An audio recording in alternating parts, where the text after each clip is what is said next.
Diolch yn fawr iawn a dwi'n mynd i siarad am rygbi fel gêm Gymru gyfan ac am bod pawb arall wedi gwneud mi na ddatgan cyfres o fuddiannau hefyd fel un sy'n mynd i siarad am rygbi fel gêm Gymru gyfan. Mi na ddatgan mod i wedi ngeni yng Nghymoedd y De a wedi magu yn Sir Feirionnydd ac yn Ynys Môn. Mi na ddatgan fy mod i yn hyfforddwr ieuenctid a gwirfoddolwr yng Nghlwb Rygbi Llangefni. Mi na ddatgan hefyd y mod i'n flaen asgellwr i rygbi y cynulliad yn ffres o'n buddigolaethau ni dros i'r gyffredin a'r arglwyddi a dros Senedd yr Alban. Ydy mae rygbi yn gêm sy'n treiddio i bob cymuned yng Nghymru yn cynnwys y gymuned hon yn cymuned seneddol ni. A weithiau, a dwi'n mynd i gymryd swipe at Dai Lloyd yn fan hyn, dwi'n meddwl, weithiau mi ydyn ni'n gallu bod yn euog o greu muriau ffug mewn chwaraeon yng Nghymru. Dwi ddim yn un sy'n licio cwestiynu pa un ydy ein camp genedlaethol ni. Dwi'n digwydd bod yn gefnogwr mawr o rygbi ac yn gefnogwr mawr o bêl-droed. Mi o'n i wedi cyffroi gymaint o Weld Cymru yn curo Slovacia dydd Sul diwetha ar ddechrau'n ymgyrch Ewropeaidd ac o'n i o Weld Cymru yn ennill y gamplawn eleni. Ac dwi hefyd yn meddwl yn bod ni yn euog o barhau ar canfyddiad mae rywsyd bod rygbi yn cael ei gweld fel gêm genedlaethol ar un llaw, yn cael ei gweld o bosib fel gêm sydd ddim mor berthnasol i y Gogledd. Wel, llai i ddeud wrthych chi fy mod i wedi cael bywyd rygbi cyflawn iawn fel gogleddwr. Mae gennym ni ser, da ni'n falch iawn ohonyn nhw yn George North yn chwarae Gymru ar hyn o bryd, yn Robin McBride yn rhan allweddol o'r tîm hyfforddi. Dwi'n cofio Stuart Roy o'n ysgol i yn mynd ymlaen ag ennill cap rhyngwladol a Iwan Jones hefyd, da ni'n gyffroi yn gweld Rhyn Williams ag ati yn chwarae'n rhagorol fel cefnwr. Mi fes i fel plentyn yn chwarae i Borthaethwy ag i Fangor, cyrraedd ffeinal Cwpan Gwynedd efo ysgol David Hughes yn wahanol i Dai. Dwi'n gwybod pam nath yr dewiswyr ddim fy newis i, achos do'n i ddim yn dda iawn. Ond mi o'n i'n mwynhau chwarae rygbi.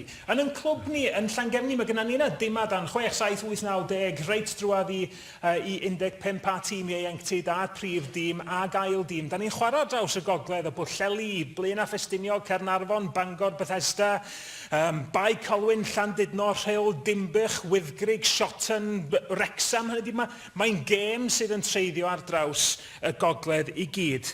A gadwch i ni gofio, mae rhan o'r cynllun yma greodd gymaint o anghytuno, gymaint o ffreio chydig wythnosau nôl, oedd i ddod â rygbi proffesiynol i'r Gogledd.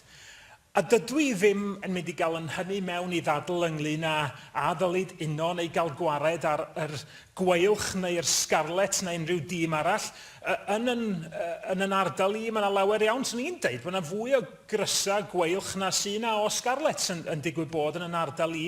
Ond mae beth wydodd Mike Hedges yn deud y cyfan yn dydy mewn difri. Theoretically, the scarlet is the region covering the north. So dydy o ddim digon da. A tra dwi yn sylweddoli bod yna gyfyngiadau ariannol ar yn gêm ni yng Nghymru, yn sicr o'i gymharu â Lloegr a chymharu a Ffrainc enghraifft.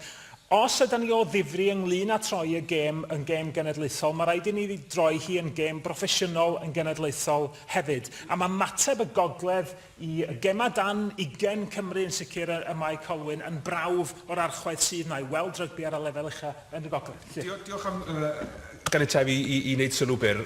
Dwi'n meddwl bod hi'n werth atgoffa pobl hefyd.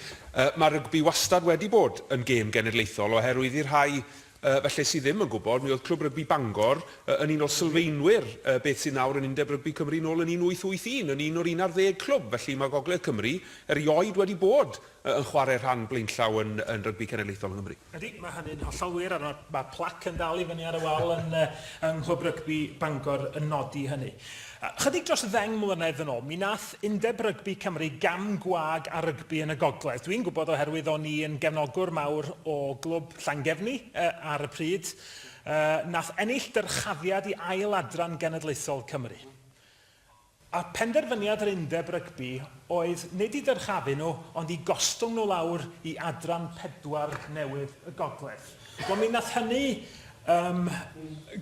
gael impact mawr ar rygbi, sicr yn Llangefni, lle nath lawer benderfynu stopio chwarae rygbi a cholli rhywfaint o'i cariad y tuag at y gêm. Da ni wedi symud ymhell o hynny. Mi nath yr undeb rygbi ymateb yn gadarnhaol i'r backlash bryd hynny.